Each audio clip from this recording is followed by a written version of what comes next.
इन्होंने अपना गुर्दा अपने भाई असद अब्बास को अतिया किया।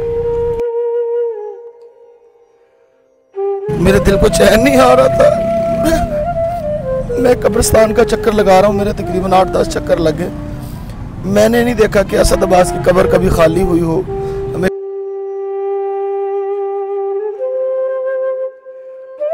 तो असद भाई ने वो अम्मी की कब्र है, उसके पाँव के नीचे जो अभी जिधर असद अब्बास की कब्र है, तो वहाँ पे उसने मिट्टी को सीधा कर देना, ऐसे ऐसे सीधा करना, बात नहीं मुझसे कोई करनी। मैंने कहा असद ये क्या कर रहा है तू? कहता भाई अगर मुझे कुछ हो जाए तो खुदा मेरे माँ के कदमों में मुझे दफन कर।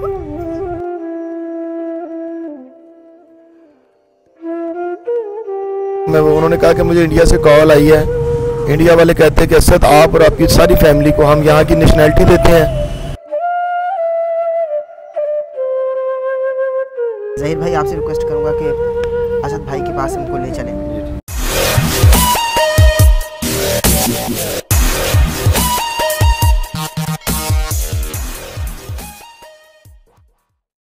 बिस्मिल्लाहिर्रहमानिर्रहीम। डॉक्टर अहमद नसीर आपकी खिदमत में हाजिर है। हमारे मुल्क के सुपरस्टार सिंगर असद अब्बास अब हम में नहीं रहे। उनकी यादों को याद करेंगे और हमारे बीच में से वो कभी नहीं जा सकते, चूँकि उन्होंने ऐसी खिदमत कर रखी है मुल्क पाकिस्तान की कि मुल्क पाकिस्तान हमेशा उनका नाम फ़ख्र से लेगा। ये हमेशा से बड़ा घर है, चूँकि ये सबसे बड़े घर को मानने वाले हैं। उनके बड़े दिल वाले भाई ज़हीर अब्बास साहब हमारे साथ मौजूद हैं, ज़ाकिर अहले बैत भी हैं अलैहिमुस्सलाम। और इनकी सबसे बड़ी जो खूबी है, ये चूँकि वफ़ादार घराने को मानने वाले हैं, ख़ुद भी बावफ़ा हैं। इन्होंने अपना गुर्दा अपने भाई असद अब्बास को अतिया किया। इनकी जानिब बढ़ता हूँ और इंशाल्लाह अभी आपको असद अब्बास भाई की खबर पर भी उनकी ज़ियारत कराएंगे, तो मैं इनकी जानिब बढ़ता हूँ। सबसे पहले तो हुजूर में इंतहाई ताज़ियत करता हूँ, इन्ना लिल्लाहि व इन्ना इलैहि राजिऊन, कि हम अल्लाह कमाल हैं और हमको अल्लाह की जानिब लौट कर जाना है। सिर्फ यही जुमले बाकी रह जाते हैं। कैसा साथ रहा असद भाई के साथ, आखिरी दिन कितनी अजियत में गुजारे, किसी ने साथ ना दिया, जिन्होंने दिया आप उनके शुक्रगुजार हैं, मगर जो चाहिए था वो हो ना सका। क्या करें? सबसे पहले मैं आपकी सारी टीम का बहुत ज़्यादा शुक्रगुजार हूँ। डॉक्टर साहब आप बड़ी दूर से हमारे गांव में चल के आए हैं। अल्लाह पाक आपको इसका अजर अज़ीम अता फ़रमाए और मालिक आपकी इस काविश को अपनी बारगाह में मालिक शर्फ़ कबूल फ़रमाए। मैं सबसे पहले जो तारफ़ करवाना चाहता हूँ, ये हमारे सैयद व सरदार सैयद अमीर हुसैन बादशाह हसनी हुसैनी बादशाह की दरगाह आलिया है, जहाँ के हम झाड़ू कश हैं, जहाँ के हम खिदमतगार हैं। और हमारी बड़ी खुशकिस्मती आज उनकी जद्द अमजद सैयद मोहम्मद अली शाह साहब, जो बिल्कुल कल ही ज़ियारत मुक़द्दसा थे, 14 मासूमीन अलैहिस्सलाम की ज़ियारत से करबला, ईरान, इराक़, शाम से ज़ियारत करके मदीना पाक से वो आए हैं। और रात ही उनकी फ़्लाइट थी, वो लेट हो गए थे जनाजे से। तो आज ये सरकार के नवासे हैं, जद्द अमजद के नवासे हैं सरकार के। तो ये हमारे बुज़ुर्ग हैं सरकार, जो बाबा सरकार के झाड़ू कश हैं, ये खिदमतगार हैं बाबा सरकार की तुरबत के, और ये पूरे कब्रिस्तान के जहाँ जहाँ भी सरकार के मानने वाले दूर दराज से आते हैं, और 24 आवर ये यहाँ पे ड्यूटी देते हैं।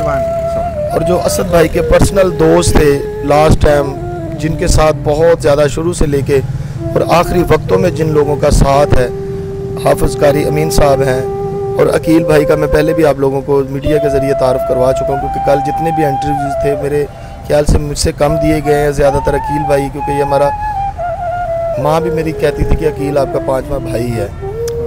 तो ये हमारे अहले इलाका तमाम इधर तशरीफ़ फरमा है। असद अब्बास एक दरवेश सिम और बाकमाल हस्ती थी। इस मामले में, रूहानियत के मामले में हमें नहीं पता था, हम तो फ़कत उसको आर्टिस्ट या फ़नकार या सिंगर जब समझते थे। मैं यकीन से जान के कहता हूँ कि इतनी बड़ी शख्सियत, इतनी बड़ी सादात हस्ती, इस मोहब्बत से, इस प्यार से अपनी सारी मसरूफियात तर्क करके ये सरकार पाकपतन शहनशाह सरकार के ये गद्दी नशीन भी हैं, वहाँ पे ये हाज़िरी भी देते हैं, और रूहानी शख्सियत भी हैं जो अपनी रूहानियत के ज़रिए लोगों का नज़र अल्लाह नियाज़ हुसैन इलाज भी करते हैं। सुभान इन लोगों से, और मैं सुबह से, क्योंकि रात लेट नाइट जनाजा हुआ था, तो उसके बाद मेरे दिल को चैन नहीं आ रहा था। मैं कब्रिस्तान का चक्कर लगा रहा हूँ, मेरे तकरीबन 8-10 चक्कर लगे, मैंने नहीं देखा कि असद अब्बास की कब्र कभी खाली हुई हो। हमेशा 4-5, 2-3 लोग आए हैं, फातिहा कर रहे हैं, दुआएं कर रहे हैं कि असद अब्बास तुम में नहीं रहा, अच्छा चल यार तू हमारे लिए दुआ कर, अल्लाह तेरे सदके हमारी बख्शिश करे, क्योंकि तू एक बाकमाल इंसान और एक रूहानी शख्सियत का मालिक था।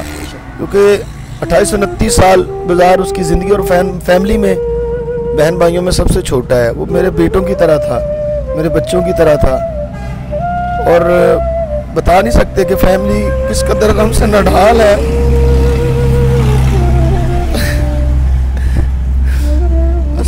अल्लाह पाक अब सब दुआ फरमाए मेरे बादशाहों का सदका, मेरे सैयद और सरदार सैयद अमीर हुसैन शाह बादशाह हसनी हुसैनी बादशाह का सदका। मालिक जो कायनात में बीमार है, मालिक सबको शिफायाबी अता फरमाए, जो कोई परेशान हाल है मालिक सबकी परेशानी दूर फरमाए। और मालिक क्योंकि अयाम गम है, करबला वालों के अयाम है, मालिक उनका सदका हमें सब्र जमील अता फरमाए। कारी साहब से रिक्वेस्ट करता हूँ एक मन का बात हो जाए तो ज़्यादा बेहतर है। पढ़िए ला इलाहा इल्लल्लाह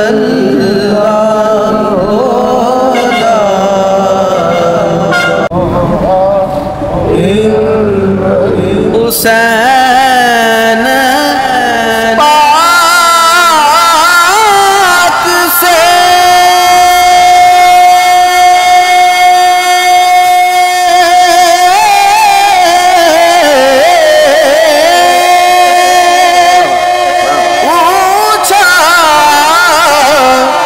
कि कुछ बचा भी है तो सर कटा के कहला इलाहा इल्लल्लाह ओ ला इलाहा इल्लल्लाह मुहम्मदुर रसूलुल्लाह। कारी साहब सलामत रहिए, अल्लाह आपको अजर अज़ीम अता फरमाए। मैं ज़हीर भाई आपसे रिक्वेस्ट करूंगा कि असद भाई के पास हमको ले चलें, हमारे नाज़रीन देखना चाहेंगे। जी मैं आपको एक बहुत ज़्यादा ज़रूरी बात बताना चाहता हूँ। अक्सर हम मोटरसाइकिल पे बाइक पे जब मैं डायलिसिस के लिए उसको लेके जाना ना, अक्सर क्योंकि हमारा यहाँ से आने जाने का ये सिस्टम है कि मेरी वालदा किबला हसन सादिक साहब जानते हैं, मामू है नज़ाकत अली ख़ान साहब, शराफत अली, अमानत अली, वो मामू नज़ाकत साहब से बड़ी थी, मामू हसन से छोटी थी। वो जब यहाँ पे शादी करके आए मेरी वालदा, तो सैयद और सरदार सैयद बादशाह की इतनी नौकरी की, यहाँ पे इतना खिदमत की सरकार की, तो जब भी कोई होता था तो हम इधर ही सलाम के लिए आते थे। जब भी हम फैसलाबाद गुजर होना है हमारा, यहाँ रुक के सलाम करना है, वापसी आना तो यहाँ रुक के सलाम करना। और जब भी पूरी दुनिया से अली भाई, असद भाई या मैं, जब भी कोई अवार्ड या कोई अच्छी चीज़, कोई मेडल मिलना, तो पहले घर नहीं जाना, पहले सरकार की दहलीज पे रखना यहाँ पे कि सरकार आपके सदक़े से ये हुआ है।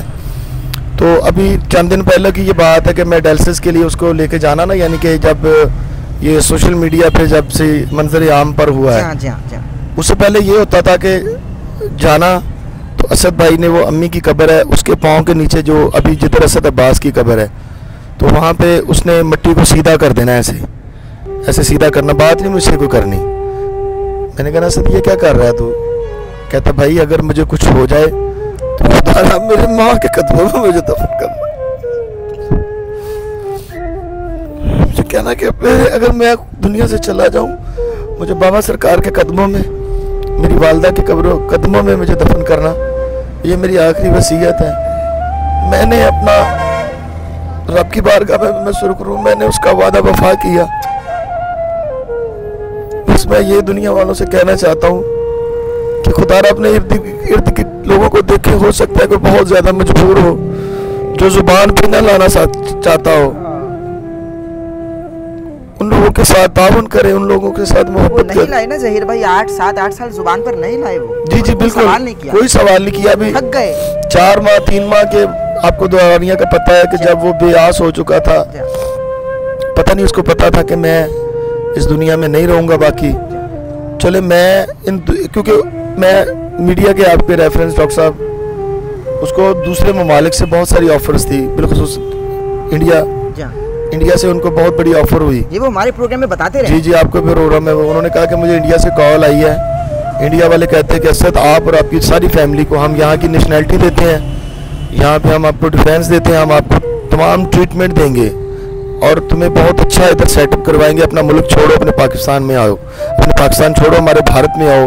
इंडिया में आपको पता वो ट्रांसप्लांट और जो कर रहे हैं, असद कहते हैं फनकारों की कदर भी की जाती है। उन्होंने कहा नहीं, मैं पाकिस्तानी हूँ, पाकिस्तान का हिस्सा हूँ, मुझे असद अब्बास बनाने में पाकिस्तान का हाथ है। अगर मैं जीऊँगा तो पाकिस्तान में जीऊँगा, अगर मैं मरूँगा तो पाकिस्तान में ही मरूँगा।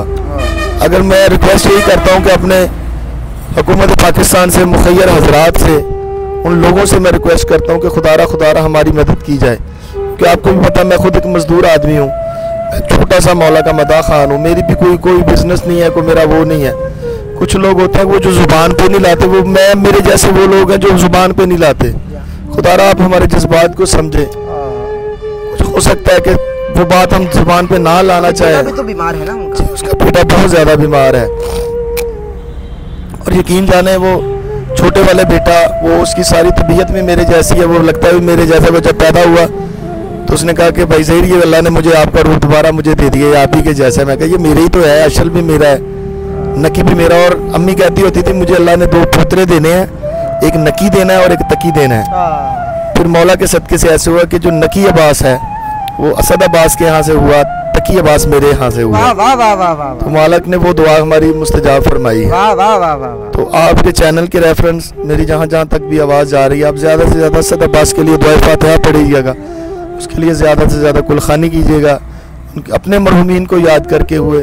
हमारी मरहूमीन को, मेरी वालदा, मेरी हमशीरा जो बहुत ज़्यादा प्यार करती थी असद अब्बास से, मैं, हमारी सारी फैमिली, आप तमाम लोगों के लिए शुक्रगुजार है जिन लोगों ने हमारे पहले बहुत सपोर्ट की है। हम उन लोगों के बहुत ज़्यादा शुक्रगुजार हैं। हमारे पास अल्फाज नहीं है कि हम किस मुँह से हम लोगों का शुक्रिया अदा करें। हम बिलखुसूस डॉक्टर साहब, मैं आपका शुक्रगुजार हूँ, आप इस दुख की घड़ी में इतना दूर सफ़र करके आप हमारे साथ, काफ़ी देर से, मुझे पता है आप काफ़ी देर से आए हुए हैं। अल्लाह पाक इसका आपको अजर अज़ीम अता फरमाए।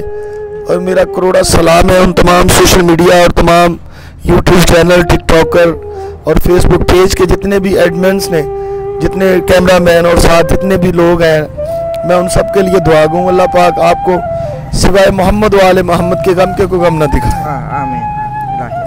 मैं बस इंशाल्लाह असद भाई की कब्र की जानिब बढ़ते हैं। मैं एक जुमला कहूँगा, ये तो आजिज़ हैं, ये तो आजिज़ और इनकिसारी कर रहे हैं और ज़ाहिर इख्तियार की भी है, नज़र भी आ रही है, मगर मैं Pakistani from the very first day, जब से असद अब्बास भाई से राबिते में हूँ, उन्होंने बहुत अपीलें की। जितना उन्होंने आपसे कहा उतना हो ना सका। मैं आपसे इस वक्त मुखातिब हूँ और बबांग दोहर ये बात कहने का हक बजानिब हूँ कि आपने बच्चों से बाप छीन लिया, आपने हंसता मुस्कुराता हुआ असद अब्बास छीन लिया, आपने एक फनकार छीन लिया, आपने एक ऐसा फनकार छीना जिसने पाकिस्तान का नाम रोशन किया और पाकिस्तान का नाम इंट्रोड्यूस कराया। आपने असद अब्बास को छीन लिया। अब असद अब्बास अपनी आखिरी आरामगाह में आराम कर रहा है और सुकून में है, क्योंकि जिनका जिक्र करता था उन्होंने अपनी आगोश में ले लिया, इसमें कोई शक नहीं है। ज़हीर भाई से मैं रिक्वेस्ट करूंगा कि आप हमको असद भाई की कब्र की जानिब भेज दीजिए।